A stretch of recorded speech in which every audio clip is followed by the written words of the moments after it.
loans, you have to do this with the system.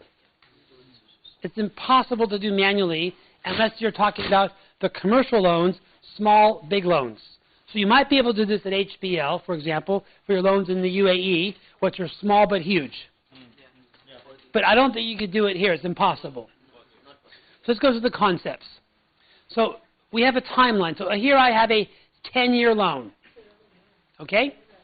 So if I take 37%, this is the probability of default through the cycle. So over the life of the loan, in this particular example, there's a 37% chance of default. Clear? TK? Then what we need to do in IFRS, which we don't do in Basel, is we need to determine each year the statistical chance of default. Now, how on earth do you do that? You get someone to do data analytics.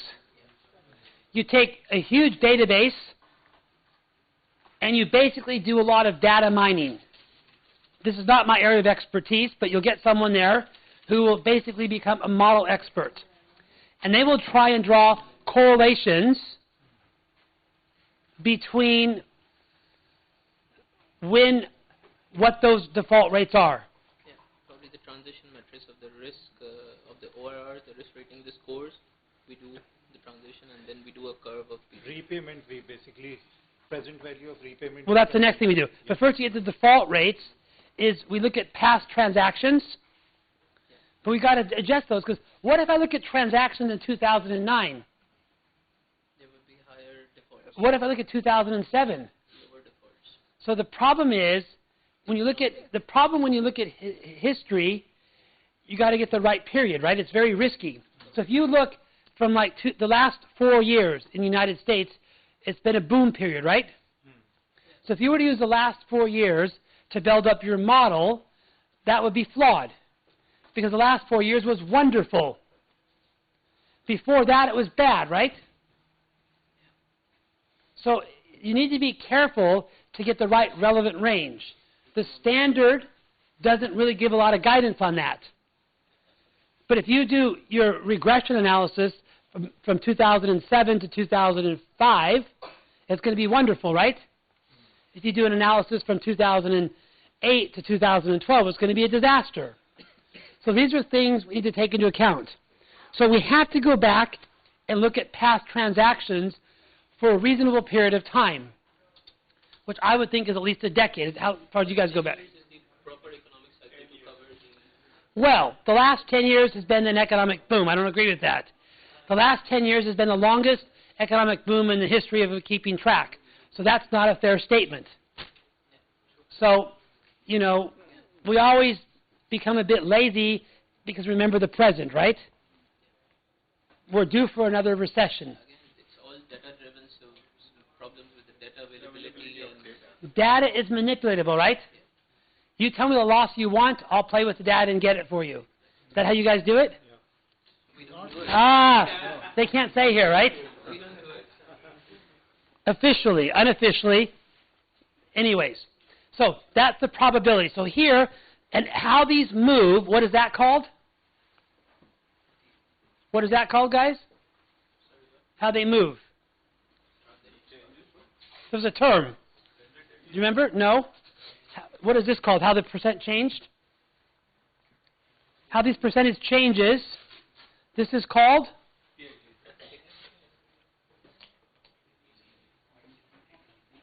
Seasoning. Seasoning.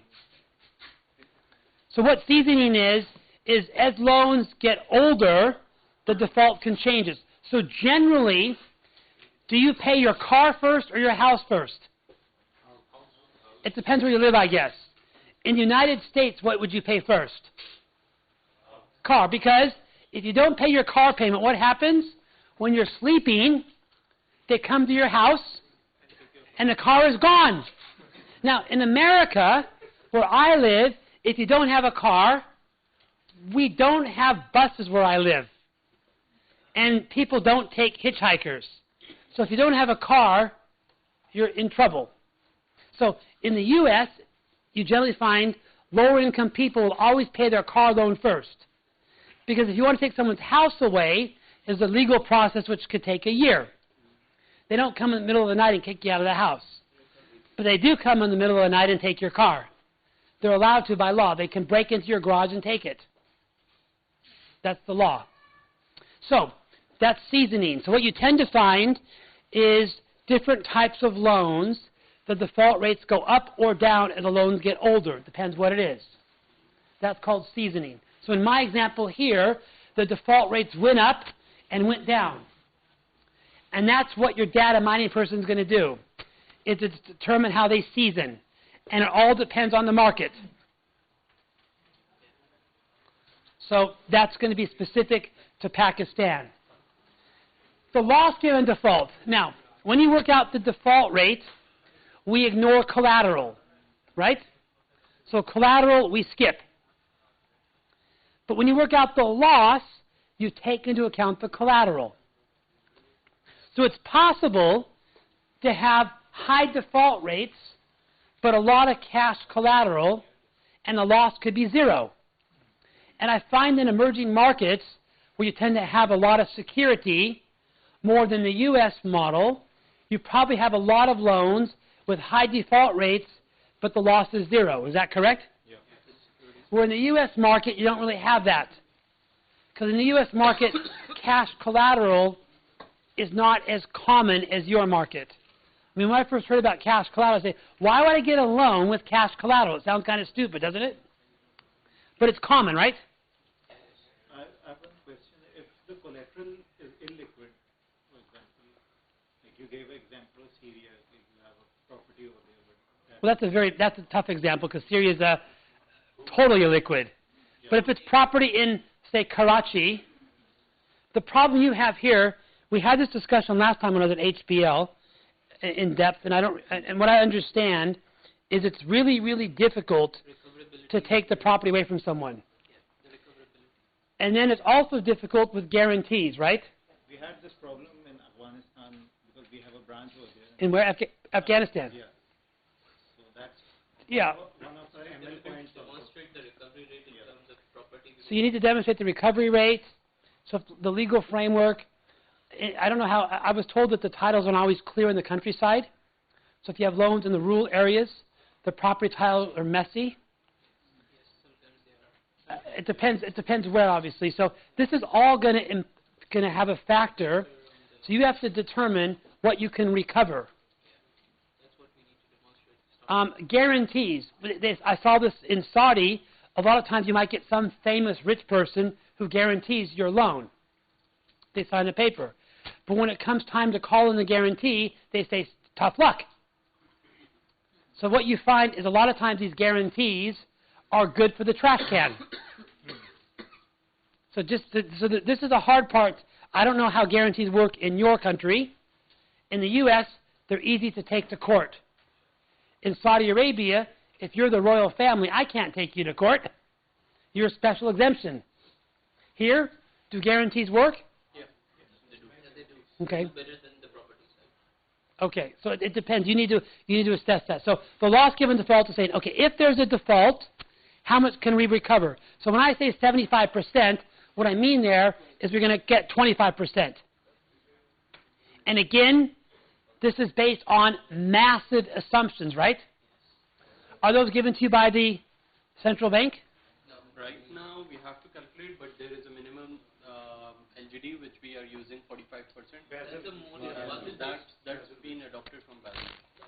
Even if it's cash collateral? Cash collateral you completely take it zero. Net of Because we are collateral netting it basically. off from EAD. So if it's cash collateral, you don't take.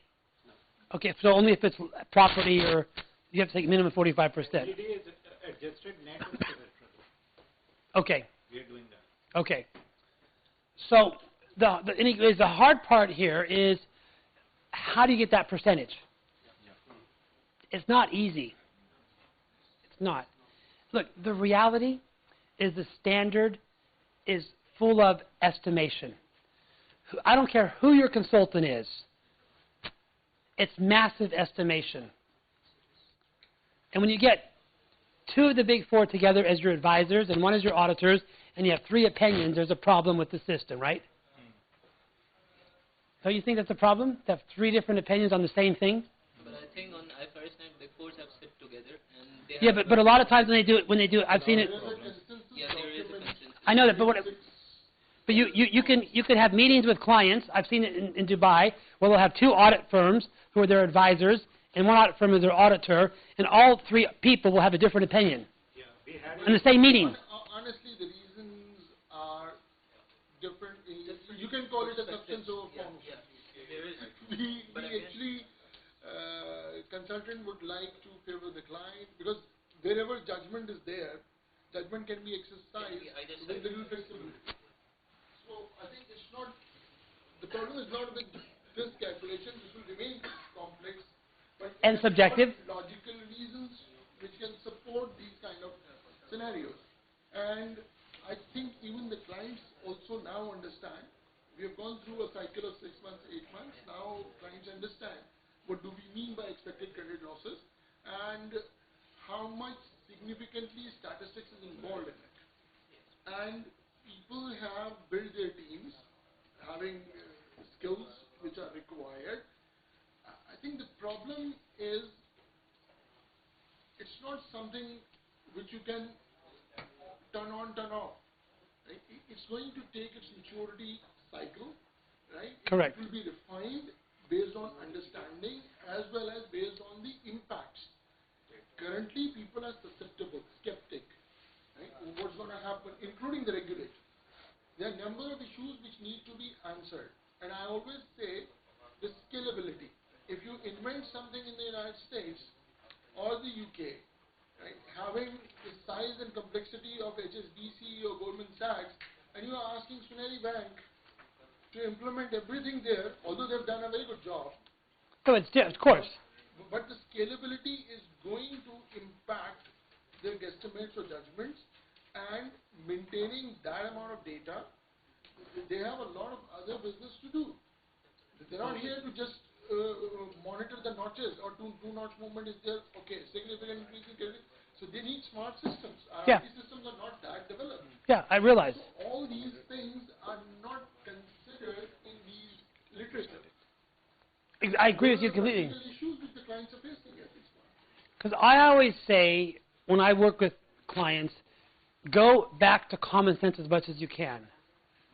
Because we're really trying to give better information to investors, and we're through this transition phase here where it's messy. There isn't a black and white answer here.